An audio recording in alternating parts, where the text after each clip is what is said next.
And try to pull high ground as well. Thomas HD forced to go down. The rain is over. The new gods are here to stay on height and claim back the game. Aqua doing Aqua things and going ahead and building up the height, stopping Thomas HD and Queasy's run. You saw on the feed, Noah Riley picked up another 4-point elimination, but Noah Riley gets out by Clement. So it's all going to be to the deal to see if he can be able to hold on. Now it's Thomas HD, and no, they're gone. Tayson and Hen now as a duo are going to be able to overtake their spot. It's all happening right now. Here goes Tayson. Now he has a solo clutch. Has to dip into the FCS solo clutch to see what he can do for his trio. Enemies unboxed, enemies above, enemies below, but he is not wavered. He is not afraid. He's just taking his time. 30 tag, not enough Shio, and he's got to go down into the shadows of the low ground. Yep, and as all of these distractions happen on every single layer, who's there on low? Seti and Teak still alive. Less shields, they're going to thrive. Tayson as a solo, trying to hold on to some form of lead. 429 points, the placement's doubled up, and it's really coming in. This medkit might be a popular position to pop as well, but it's not going to be possible as he goes all the way down towards the low ground. This is trouble. This is desperation. No walls over here, and might be able to be seen through these edits, but no. Incognito, he's looking fine. Teak and Seti, though, they're down. They're down and out, and right now Aqua is now on here, but we are focusing on the tournament like a Tayson. Tayson with the two-piece. Tayson's not going down without a fight. That's just absolutely catastrophic. 8 points. 8 points. The driving force by Tayson. 8 points in the placement rattle, and Pablo Wingo will try to survive this onslaught. Still okay, bro. Power team. He's gonna be buying himself barely any materials. Cashed out in 3 different ways. Aqua, victory royale for Aqua. Daar komt hij voorbij staan.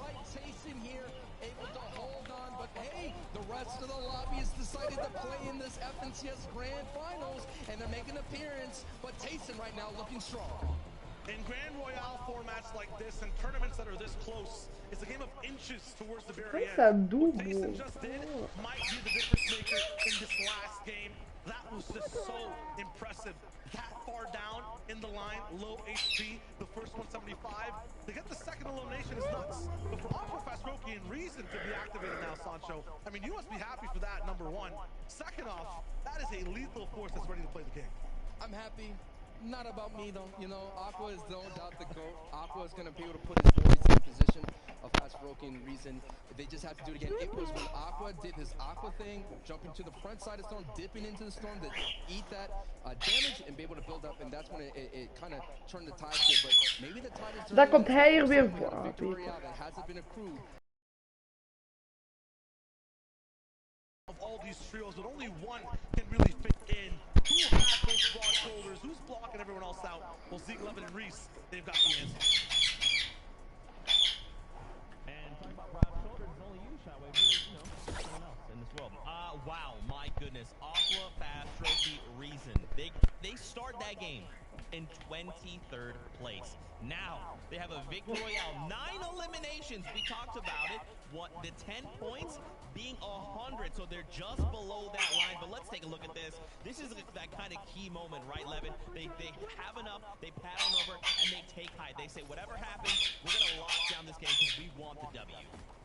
Yeah, look, we've always game is playing for high, and so it was coming to right reset. This thing was eventually going to happen. As bad as they seemingly have been over the past sort of day or two, it was going to come eventually. And this is a team that, in theory, you could have still been a lot of Santa to predict them to win the whole thing, because you look at the stroke, you look at Reason, two of the most talented players in the sort of region in the world.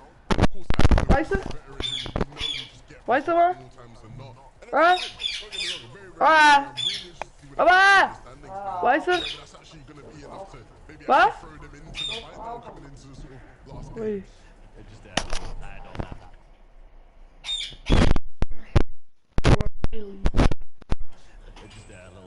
on that. Pablo looked a little bit lost. He wasn't really sure they were coming from too many different angles there. He was looking up and they're all down below. Let's have a look.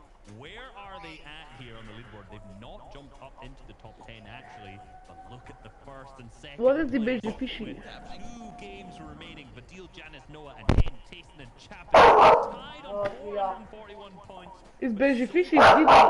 3 jaar, zie alstublieft. And we can't absolutely miss out on the last conversation. 92 with a 10 elimination win. Wat? The next two Ja. games are so close. 3 jaar! Zie! It's really gonna come down to the wire. Ik ga echt in de kant. Zo zie. Oh, ze gaat blaffen voor die kleintje. Kijk, kijk. Ze blaft voor die kleintje.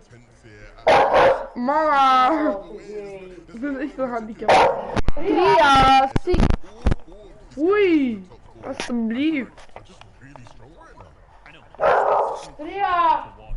We've had the sitting here for the last 2 days to see how it got up to the point. The last 2 games left. It is really all to play for. The 2.2 point. I'm trying to figure out decimal. Ria, alsjeblieft. What the fuck, bro? Ik ga mijn hand. Yeah, no, I'm happy with this because I think that game as well was really interesting because you sort of got teams now will be fighting for the spot sort of below that, right? 13e plaats. Doing BG en zo zijn 13e plaats. Waar is er? Wat? Hallo? With some of these teams, I feel like this is the best collective performances you've seen. What? You have a lot of these teams now putting in Operatie. all-time performances and experience conflict, and that is just beautiful to the eye, right? If you appreciate good Fortnite, this is it. Yeah, I think one of the things that we were talking about just before we came on here was obviously back in season 5 when we saw Noah really with the deal alongside with Reason on the team at that time. They just missed out, unfortunately, on winning, and that was the season that obviously Kenjan and Chapek won. Right now, they're coming back together, so close, so ready for that first place, and like they were so close in season 5. We're in season 8 now. It's the end of the year in comparison to the start of the year. These guys are ready to try and take it, but there's 3 other hungry teams out there who are also playing out of their minds. The best storyline, the thing we could have never predicted, Reese. I love that you tied this up in a ribbon for us, but now we need the bow on top. 2 more games, Fortnite fam. This could still go any which way, so it's time to find out how this continues to unfold. This is game number 11 of the Grand Royale in EU. Didn't we tell you folks, don't go anywhere. It is exciting. It is the best region when it comes to like just competitive play. You're seeing it all right now, and we have the big names are just putting on a show, Shio. Yeah, and usually it's a one-page show. It's a very short play. It's just the top 5 teams that have a little bit of a line in the conversation. Wat is daar eigenlijk allemaal aan het doen? We have the bottom-placing teams also still fighting. Aqua finally waking up Reason with a crazy height retake, making it interesting on all sides of the board. And 2 games are left. And at the end of those 2 games, someone's going to walk away with $600,000. That's 200. What's that math? $200,000 a piece. And I'm going to walk away with a fancy key. Game 11. Oh. It's game 11, folks. Let's go. Can Andretta, Savage, and Benji survive this off-drop fight between Mustache and Shizo and Malabuka? Wait a minute. Hold the phone. Hold the phone. Hold the phone. This is gonna have ripple effects in the next season. But Savage gets knocked by ETQ. Oh. The flyby is going on. So ETQ Pink obviously having a lot of struggles overall from their side of the map. I'm not even sure if I have that trio correct. I think it's on a separate team talent. We'll see just Hottie and it's Hottie Elo Crash. So definitely something going on the top side of the map. Maybe they got to land first and have a few beams over at the top side of the mountain that's right beside Steamy Stacks, but Malibu and Shizo Mustache are actually alling in on this spot. That pool actually there on Savage, so something's going on at Steamy Stacks. Maybe some of these teams on the back end of things are trying to go where the chaos is. They assume that Mustache, Malibu, and Shizo are still fighting Savage. They want to have as many eliminations as possible. A chance for them, really, right? What's the best way to get Elim, Sancho? Just go right for it. Huh? Right? Third party as well, right? Ja. Go for the third party. Wat dan maar gewoon boeien. Every game that Mustache is getting knocked, Benji's getting knocked. The best place to find elims is Steamy Stacks. So maybe these bottom placing teams, to double up the money they're going to win out here, to make the difference, especially when the points are doubled up, they want to fight Savage. But Stacks Malabuka aren't there. They're creating their own third-party fights. What's going on? I feel like making this meme joke. It's the last game of the season. You got to try every. You know, it feels that way. You know what I mean? It's the last 2 games of the FNCS season. Literally the last 2 games of the year. And Malabuka and Co pull out this play of going down the corny. And Savage, I think they're going to bring him back eventually, no doubt. But still, Deceptos gets an elimination and Alex. But wow, what a shakeup. I mean, it just lets you know that these entire games that we've been watching have been kind of consistent. They've been playing out to form. But Fortnite's going to Fortnite, and they're going to mix it up here in the last 2 frames. Yeah, this mix-up gets both ingredients really close to each other. XP Sports Jar and Alex been completely separate in different bakeries the entire day. No chance for them to actually have a shot at Deceptos whatsoever. Deceptos lands to the islands, they move, especially in this zone. This time though, Sancho, when elims are 4 points a pop, when you pick out a trio and you get 12 points plus a little bit of placement, Deceptos is there to fight just like it's season 5. Like, this is gonna get absolutely dirty, intense over here at Misty Meadows. Might have to change the POI name after they're done with it in this last 2 games. Add me, bro, add me. Already Endless down. I find him going down early on over and over again. Not sure what's happening inside this trio, but they're gonna be one leg out of the race as Ziplos, Floki, and Clement actually claim Misty Meadows for the first time. We are finally seeing the EU aggression that it's known for. Where all of a sudden, when everything is coming down to the closing, when it's closing time, people go into their playbooks, reach for those final trick plays, and all of a sudden getting those eliminations. So that first Storm Surge is going to be a factor, considering that not a lot of people may see that first checkpoint, as Sundown would like to point out. So Tayson, Hen, and Chapix, who have been on the borderline throughout the entire day with Storm Surge being like 90, 80 above, they have to be very wary of that going forward. Yeah, don't let Benji Savage, Steamy Stacks, and all these teams diving in distract you from the fact that Tayson, Hen, and Chapix, 441 points, are tied for first place right now with Janice Fadil. Exactly. Noah Riley. Wow. Yeah. Like, when you're looking at things right now as well, the last game we watched from Tayson, somehow they're first and they're not playing perfect, Sancho. They're not their full power level. They're not playing as a team really off of this POI. They're doing their own thing. It's working out. They're in good spots. They start to fight and win games, but they're down on surge sometimes. Sometimes it's a one-man show at endgame. There's no tarper that I can identify for that team at all. Meanwhile, the duo O'Reilly Janice, they're doing everything correctly. It seems like they're playing perfectly, but they can't separate themselves from the pack. And remember, Janice went down in one of those early engagements on their rotate. So Adil and O'Reilly were working with their leader in the pack.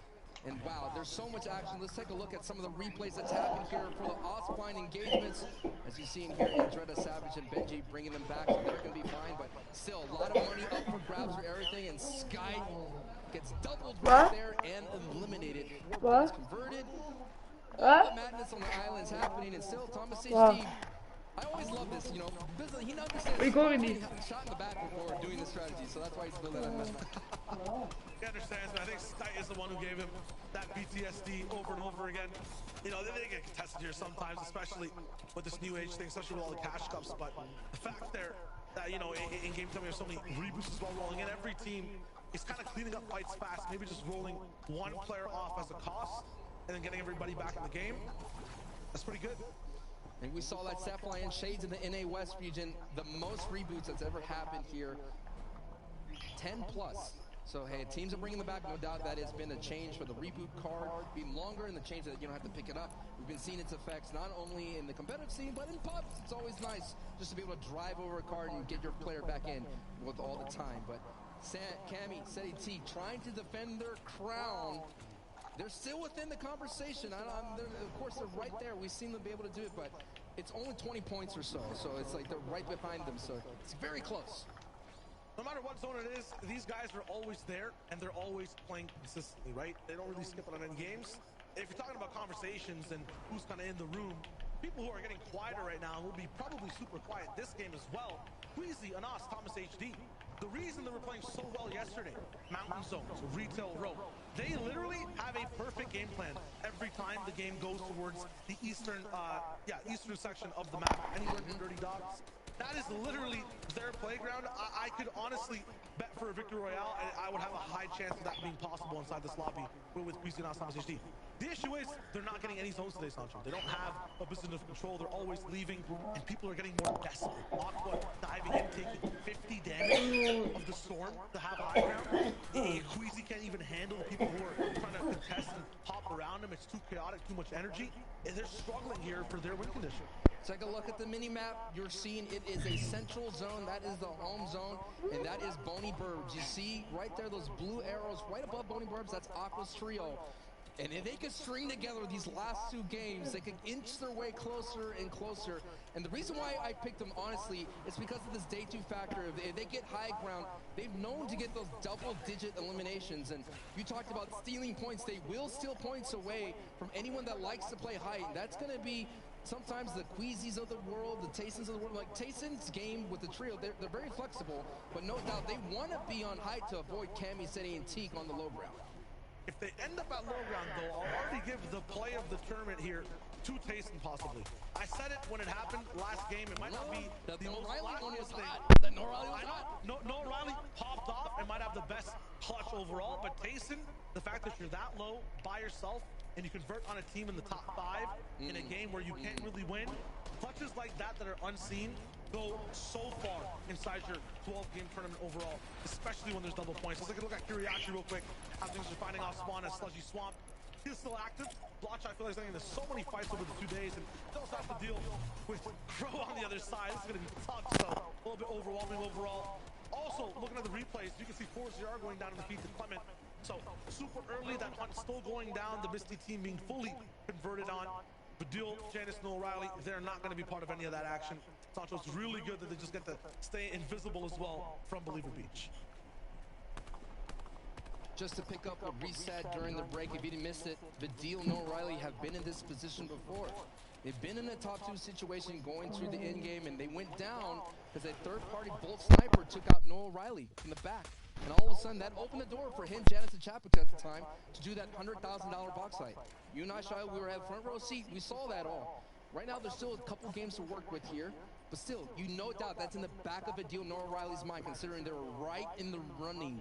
They were right there. They were a couple rotations away. And Janice being able to be, that's kind of like wild to see that only in Fortnite, someone that took away your championship run is now on their team. So it's so wild to see.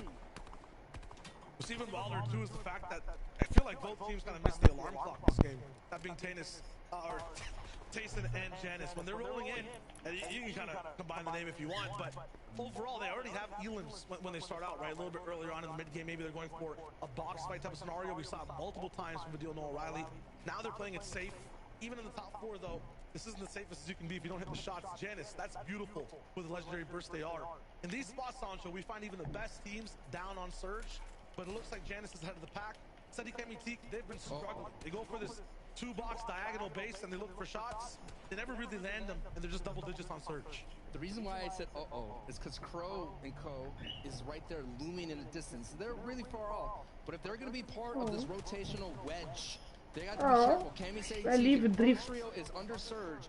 They will barrel stuff. They will go all out, and they will be able to disrupt the clean rotation that Cammy, Seti, and Teak are known for. And just look at this. They rotated all the way from the crash site, rotating to the south of onto the dead side, where we saw Kiriachi already go down. So this whole south region, Shia, is looking really clean. Really clean, but also very different. I like the fact to bring up that Kiriachi's actually down. For these top 5 teams in practice right now, right? You can see them on the left side of your field.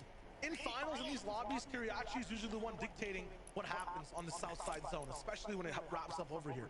With him being down, they're not going to be used to exactly what goes down, what these high ground trios will be doing, what the game looks like. This will be brand new for every team here. I think Teak, Seti, and Cammy will be the least effective because they like to roll in at low ground.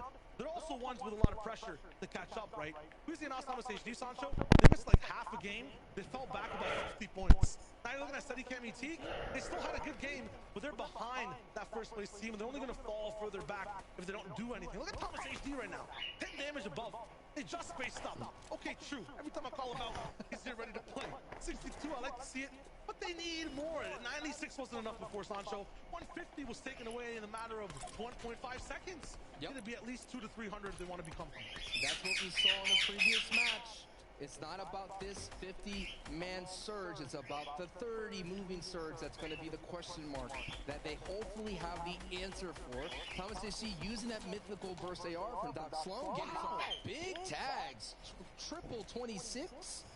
You might want to celebrate that, but when you're getting into a Weeping Wood zone, sightlines are going to be soon disappear due to the trees. I want to check that burst AR as well. This man's been curving bullets. I swear to God, that went around and off. It's mythical. Mythical.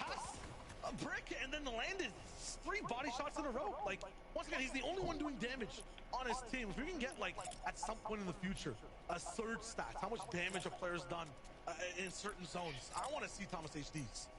Hey, a definition for mythical is occurring in or a characteristic of myths or folk tales. Right now, Thomas HD is becoming a folk hero. Have yet to win an FNCS alongside with the NOS. This might be the one, considering they came in so many times so close to getting that job done.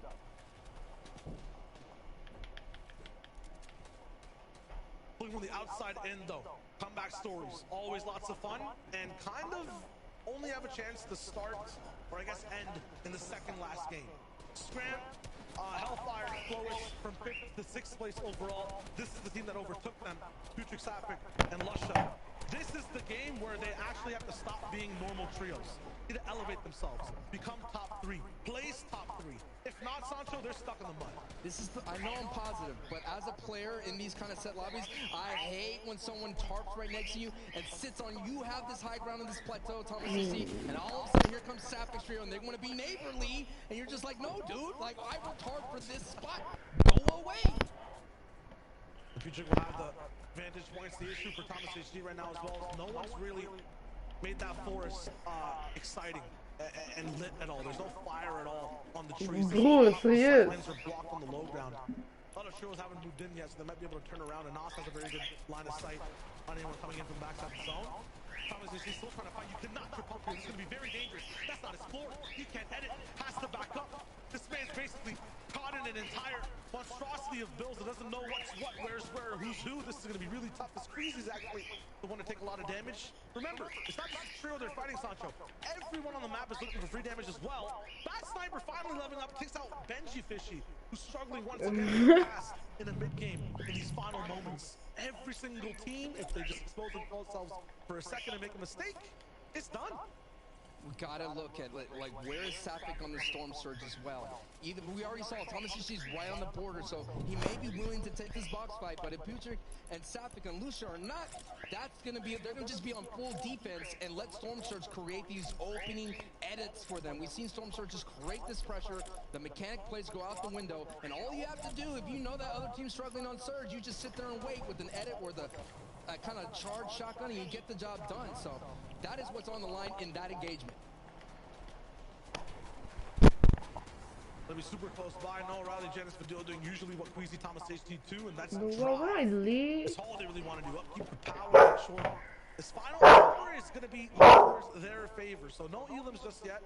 Going to be the same with Tayson in terms of just being tied overall. But this trio, Dioxys and Hens, are the only ones that are actually active in every single game. They're finding elims, whether that's early or all the way in the end. They have a say, and they're being at least the most minimally consistent inside the field today. I feel like Dioxys trio is like maybe a couple seasons away from cracking into that top 5. They had a great performance in the previous FNCS, and right now they were still in that in the conversation. They're in 9 going into this fight, but you can see a lot of the early seeding or the early stories building right now for other trios. That we'll see exactly how they switch it up, because it isn't going to be dual Sancho. Maybe those cash cups will roll back in, right, and they'll have a chance to level up there, but it's cool to see exactly how these trios will split apart as well, who will end up playing with too in that position. If we did have more competitions on that scale, definitely that Spaniard trio will be one to look out for. This one as well, I feel like Seti Kamitik, as good as they are, they're not done improving. They're not at their peak just yet. They're super good, but they could be so much better. They're at 100. They could... Ik wilde even opstaan. Hè? Waar staat dit dan? Waar is die kleintje aan dit dan? Daar. Ja. Oké mensen, zeker liken en abonneren. Een beltje voor je video en livestream te missen. En tot de volgende. Bye.